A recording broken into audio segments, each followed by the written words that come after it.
A paz do Senhor Jesus, amados e queridos irmãos. Eu sou seu irmão em Cristo, pastor Luiz Júnior, e estou aqui nessa tarde de quarta-feira, dia 10 de novembro. São exatamente 1h56 desta quarta-feira. E eu tenho uma palavra de Deus para o seu coração nessa tarde, né? Atos dos Apóstolos, capítulo de número 8, diz a palavra do Senhor. E também Saulo consentiu na morte de Estevão, e fez-se naquele dia uma grande perseguição contra a igreja que estava em Jerusalém. Assim todos foram dispersos pelas terras de Judeia e de Samaria, exceto os apóstolos. E uns homens piedosos foram enterrar Estevão, e fizeram sobre ele grande pranto. E Saulo assolava a igreja, entrando pelas casas e arrastando homens e mulheres, e os encerrava na prisão. Amém? Vamos orar? Senhor, meu Deus e meu Pai, aqui estamos nós, Pai, na Tua presença nessa tarde, meu Pai, pedindo primeiramente, meu Pai, a misericórdia do Senhor, pedindo, meu Pai, a providência do Senhor sobre esta vida, sobre esta casa. Senhor, repreenda toda muralha, todo impedimento, Senhor. Levanta, meu Pai querido, o Teu povo. Levanta, meu Pai, a Tua igreja. Levanta, meu Pai, os nossos irmãos que já estão, meu Pai querido, adorando ao Senhor nessa tarde. Confirma a grande obra, em nome do Senhor Jesus. Queridos e amados irmãos, prometo que não vou tomar muito tempo dos meus irmãos, mas eu quero aqui trazer um tema muito importante ao qual Deus tem falado ao meu coração, né? E eu criei já realmente esse canal para trazer aquilo que Deus coloca no meu coração acerca da nossa juventude, acerca dos nossos ensinamentos, das nossas pregações.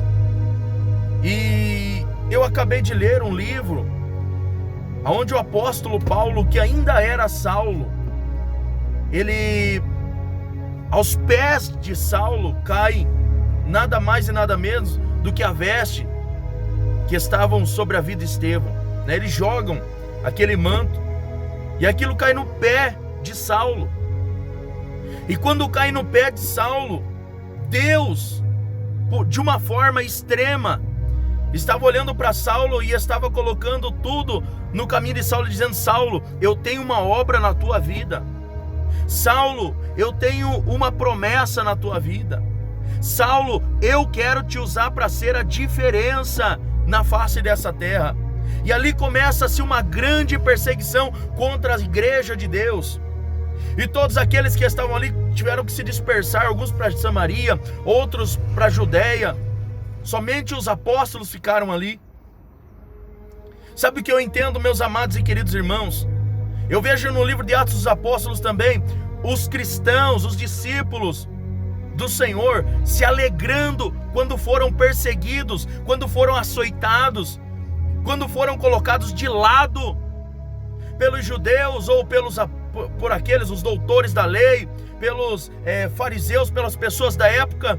Eles se sentem elogiados quando eles são açoitados pelos romanos, por aqueles que os perseguiam, que os caluniavam, que os deixavam de lado, que os tiravam das rotinas seculares. Sabe o que é isso, meu irmão? É Deus dizendo que a igreja tem que ser diferente. O apóstolo Paulo, da mesma forma que ele perseguia antes dele ser Paulo, aí quando ele ainda não tinha se convertido a Cristo, da mesma forma que ele perseguia, quando ele se converte a Cristo, ele começa a ser perseguido. Sabe o que é isso, meu irmão?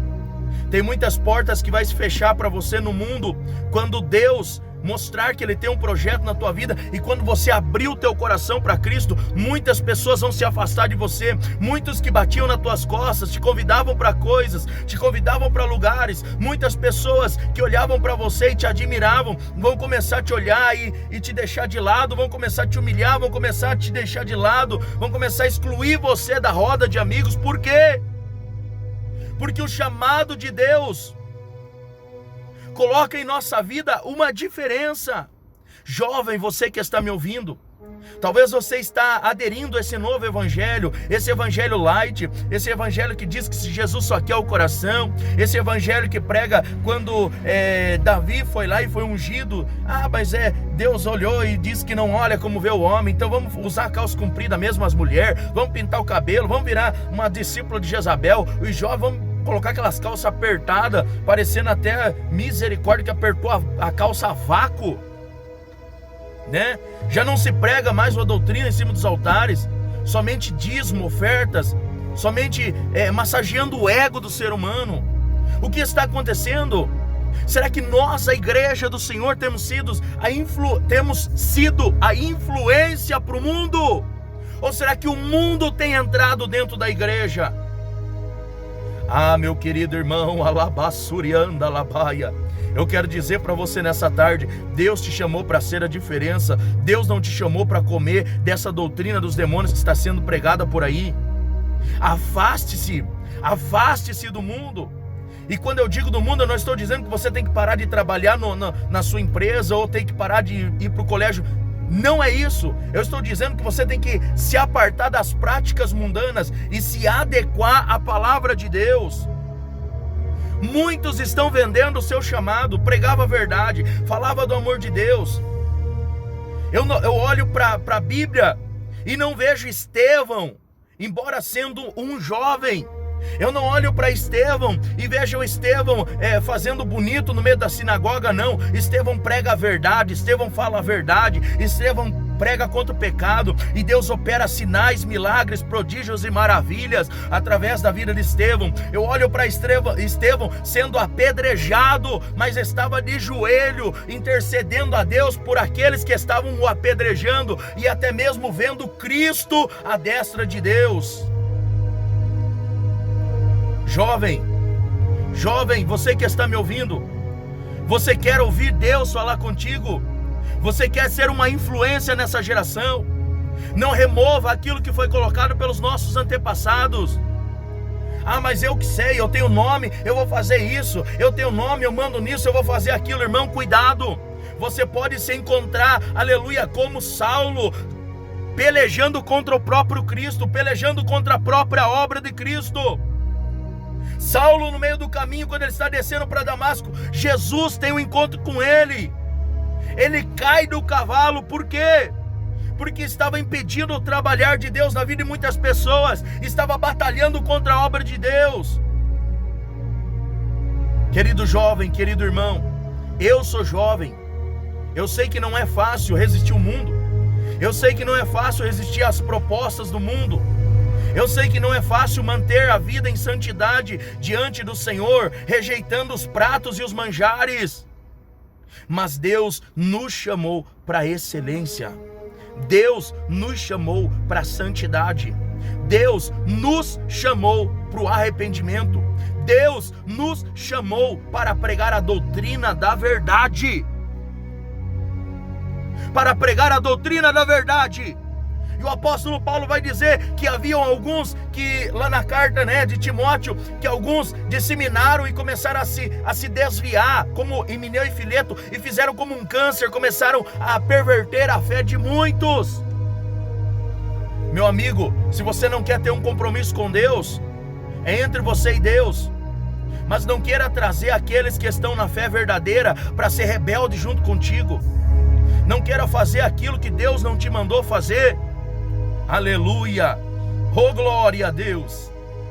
Deus tem uma obra contigo, meu irmão, mas você tem que ser fiel. Você tem que ser fiel. Você tem que ser fiel. E eu falo aqui, meus amados irmãos, que nós estamos vivendo dias onde alguns têm tentado esconder a verdade, onde alguns têm tentado esconder a verdade, achando que fazendo da igreja o que quer, fazendo das reuniões o que quer, estão tirando até mesmo a palavra de Deus. Agora é palestra, agora é bagunça, é conferência, é tanta coisa. E estão tirando a palavra de Deus. Já não tem mais palavra de Deus, palestra como se administrar o dinheiro, é palestra como dar o dízimo na igreja, é palestra como fazer isso, como fazer aquilo. Irmãos, nós não precisamos de palestra, aleluia, de como administrar o nosso dinheiro. Se nós quiséssemos isso, nós fazíamos um curso de administração. Nós precisamos de pastores e de pregadores que nos ensinem o caminho do céu e o caminho da verdade e a doutrina verdadeira. Orimicanda labaia, orimianda labasterianda labassúria. Irmão, Deus está falando com você. Deus está falando com você. O meu nome é Luiz Júnior, Luiz Batista Júnior. Eu moro em Curitiba. Eu dirijo uma igreja aqui em Curitiba. E eu não vou me calar. Eu não vou me calar. Eu vou pregar a verdade. Eu vou falar a verdade enquanto Jesus me sustentar. Eu vou falar a verdade. Eu não tenho medo de represália. Eu vou pregar a verdade até quando Deus me sustentar. Aleluia. As vestes caem aos pés do futuro apóstolo Paulo, do antigo Saulo. Aleluia. Estão tentando calar a boca dos verdadeiros. Estão tentando deixar os que pregam a verdade de lado. Só que Deus está dizendo que Ele tem uma obra contigo. E o remanescente vai ser a diferença. O remanescente vai fazer a diferença. Glória a Deus, aleluia. Presta atenção. E também Saulo consentiu na morte dele. Irmão, você acha que Saulo não sabia ali que Deus tinha um propósito com ele? Ele sabia. Só que ele estava recalcitrando contra os aguilhões. Sabe o que era o aguilhão? Era uma lança de ferro assim, ó, que quando o boi ele não queria ir para uma direção, chegava ali o serviçal e dava um cutucão no boi para ele ir. Ou seja, Deus estava de todas as maneiras cercando Saulo e dizendo: Saulo, eu tenho uma obra contigo. Saulo, eu tenho uma obra contigo. Saulo, eu tenho uma obra contigo. Só que Saulo consentiu na morte de Estevão. Saulo sabia que ele estava lutando contra o evangelho, só que ele estava recalcitrando, ele estava se renegando. Irmão, enquanto você estiver se negando a cumprir o propósito que Deus tem na tua vida, as suas pregações serão meras palavras vazias. Não vai ter milagre, não vai ter libertação, não vai ter cura, não vai ter milagre, ressurreição, não vai ter conversão verdadeira. Enquanto você não entender que Deus te chamou para a santidade e para a verdade. Enquanto você não entender isso, você vai estar recalcitrando contra os aguilhões. Eu quero dizer para você, jovem, compartilhe esse vídeo. Compartilhe esse vídeo. Chame aqueles que estão se vendendo para o mundo, para voltar à primeira obra, para voltar ao primeiro amor, para voltar aos ensinamentos da verdade. Deus te abençoe. Eu não vou mais além, mas amanhã, se Deus permitir, eu estarei trazendo outro vídeo aqui de pregação, em nome do Senhor Jesus Cristo. Amém, queridos irmãos? Deus abençoe a todos. Fiquem todos na paz do Senhor Jesus.